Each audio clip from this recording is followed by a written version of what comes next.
Hello everyone. Re-NEET has been cancelled. Supreme Court has finally given their verdict yesterday. उन्होंने बोला है कि कोई भी रीनीट नहीं होगा, क्योंकि उन्हें कोई भी प्रॉपर ऐसा कोई एविडेंस नहीं मिल रहा है जिसकी वजह से ये प्रूफ हो सके कि नीट का जो एग्जाम था वो लीक हुआ था, मतलब पेपर उसका जो था, है ना। उसके साथ साथ उन्होंने एक और मतलब मुसीबत वाली जो बात है वो बोली है कि जिन भी बच्चों ने जो फिजिक्स का एटम वाला क्वेश्चन था, जिसमें उन्होंने बोला था, पहला जो स्टेटमेंट था कि atoms are electrically neutral because they are equal positive and negative charge, and दूसरा था वो स्पेक्ट्रम वाला जो स्टेटमेंट था, उस क्वेश्चन को उन्होंने क्या बोला है कि वो क्वेश्चन उन्होंने आईआईटी के प्रोफेसर को भेजा था। उन्होंने बताया कि इसका फोर्थ वाला ऑप्शन करेक्ट है, मतलब जिसमें पहला स्टेटमेंट सही है, दूसरा स्टेटमेंट इनकरेक्ट है।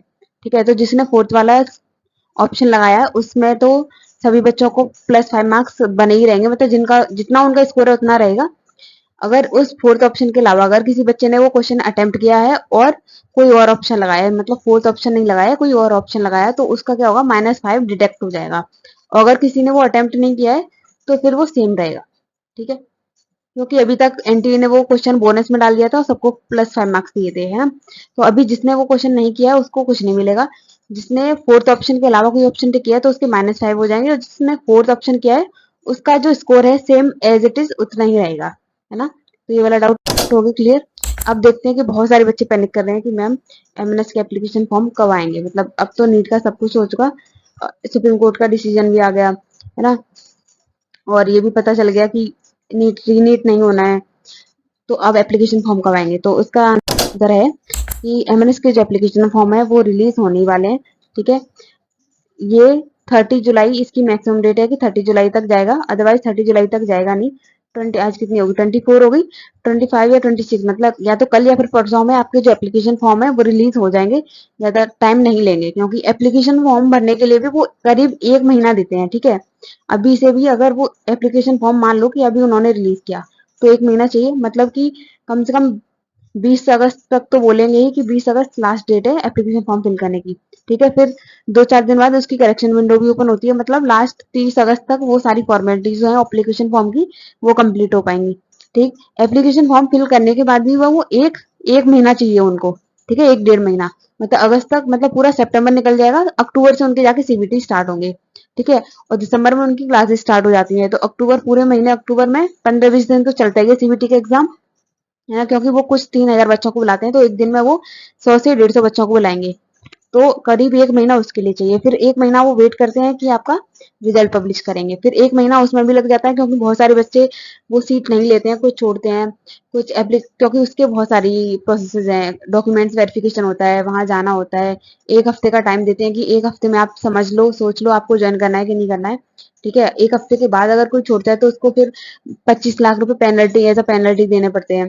तो बहुत सारी, मतलब बहुत सारी इसमें बातें हैं जो माइंड में रखनी पड़ती है, इसलिए 25 या तो कल या फिर परसों में एप्लीकेशन फॉर्म आ जाएगा। अगर ज्यादा ही खींचेगा तो 30 जुलाई तक जाएगा, 30 जुलाई से आगे ये नहीं जाएगा, तो 30 जुलाई तक तो आना ही आना है इसको, इससे ज्यादा एप्लीकेशन फॉर्म इसके डिले नहीं होंगे, क्योंकि बाकी की जो भी सीबीटी मेडिकल इंटरव्यू होना उसके लिए भी तो टाइम चाहिए ना।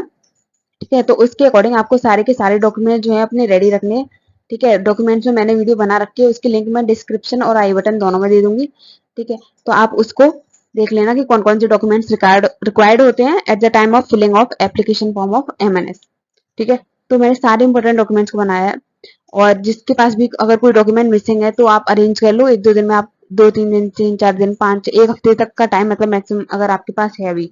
ठीक है, तो आप उनको डॉक्यूमेंट्स को अरेंज कर सकते हो अगर किसी के पास में नहीं है तो इसलिए डॉक्यूमेंट्स की वीडियो देखना बहुत जरूरी है, सारे डॉक्यूमेंट्स को अरेंज कर लो।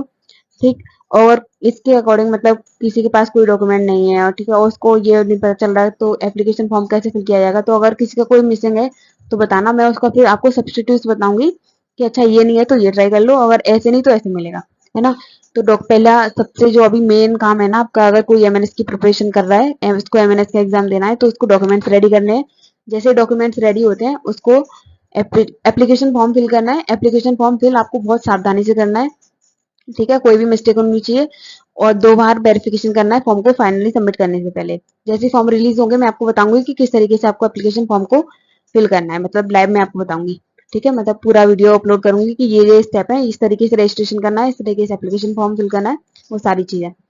अगर इसके अलावा कोई डाउट है तो मुझे कमेंट सेक्शन में बता दो, मैं वो एक्सप्लेन कर दूंगी कि अच्छा चलो ठीक है ये डाउट है। ठीक, मेडिकल की, अब मेडिकल का भी ध्यान रखना है क्योंकि medical fitness is the most important. तो अपने आप को की हेल्दी रखो, ठीक है।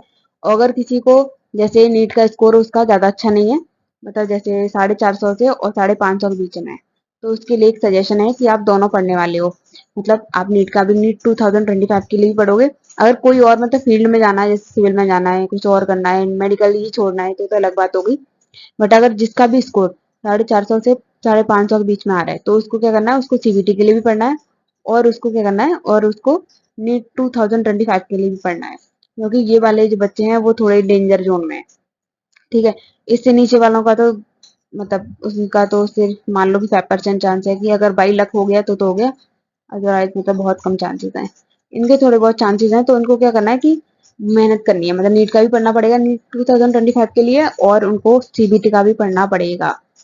ठीक है, रिस्क मत लो, अगर नीट या फिर एमएनएससी करना है इस साल नहीं तो अगले साल करना है, तो फिर आपको दोनों पढ़ना पड़ेगा, और बहुत शिद्दत से पढ़ना पड़ेगा, ये लापरवाही नहीं चलेगी, क्योंकि सीबीटी के लिए भी अब ज्यादा टाइम नहीं बचा है। ठीक है, मैक्स टू मैक्स आपके पास अब सिर्फ 1.5 महीना है, तो ये सारी चीजें आपको करनी पड़ेंगी। और इस वीडियो को शेयर कर दो जिसने भी एमएनएस का सीबीटी देना है या फिर नीट का देना है या फिर अगले साल देना है। और डॉक्यूमेंट्स वाला वीडियो प्लीज जरा ध्यान से देख लेना, सारे डॉक्यूमेंट्स को रेडी रखो, वरना एप्लीकेशन फॉर्म रिजेक्ट हो जाएगा। फिर ना तो आप एप्लीकेशन सीबीटी दे पाओगे, ना इंटरव्यू दे पाओगे, ना मेडिकल दे पाओगे, है ना। तो वो सारी अच्छे से करो, नीट का पढ़ते रहो, जिसका भी नंबर 450 से 550 के बीच में है, नीट का पढ़ो, सीबीटी का पढ़ो। जिसका 550 से ऊपर है वो सीबीटी का पढ़ सकता है, मतलब अगर उसको वापस री नीट नहीं कर, मतलब नीट नहीं करना 2025 वाला, तो वो खाली सीबीटी का पढ़ो अच्छे से। ठीक है, तो that's all for today, and अगर कोई डाउट है तो कमेंट में बता दो, मैं आंसर कर दूंगी, और इस वीडियो को शेयर कर देना सबके साथ में।